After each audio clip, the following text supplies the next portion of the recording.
പാലാ നഗരസഭ 2019 തീർത്ത 5 ലക്ഷം രൂപ മുടക്കി പൊതു ശൗചാലയമാണിത്.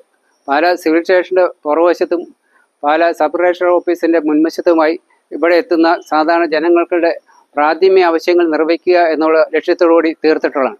പക്ഷേ 6 വർഷം പിന്നിട്ടിട്ടും ഇന്ന് വരെ ഉപകാരപ്രദമായി തുറന്നു കൊടുക്കാൻ ഈ ജനപ്രതിനിധികൾക്ക് സാധിച്ചിട്ടില്ല. പല മുടന്ന കാരണങ്ങളാണ് പറഞ്ഞത്. പല പരാതികളും നമ്മൾ നൽകി. എത്ര പരാതികൾ നൽകിയിട്ടും ജനത്തിന് ഉപകാരപ്രദമായി ഇത് തുറന്നു കൊടുക്കാൻ ഈ ശൗചാലയം ഒന്നുപോലും ഇന്നും പൂട്ടിയിട്ടിരിക്കുകയാണ്.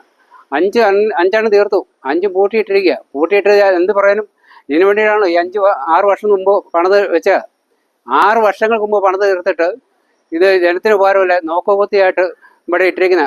ഇങ്ങനെ പണിത് ജനങ്ങളുടെ നികുതി പണം പാഴാക്കിയ ഈ ഉദ്യോഗസ്ഥന്മാർ, ഇവിടെ നഗരസഭ കൗൺസിലർമാർ ഇതിൻ്റെ പണം തിരിച്ചടയ്ക്കണമെന്നുള്ള, ജനത്തിൻ്റെ പൊതു ഫണ്ടിലേക്ക്, പബ്ലിക് ഫണ്ടിലേക്ക് തിരിച്ചടയ്ക്കാൻ അവരിന്ന് ഈടാക്കണം എന്നുള്ളത് ഞങ്ങൾക്ക് പറയാനുള്ളത്.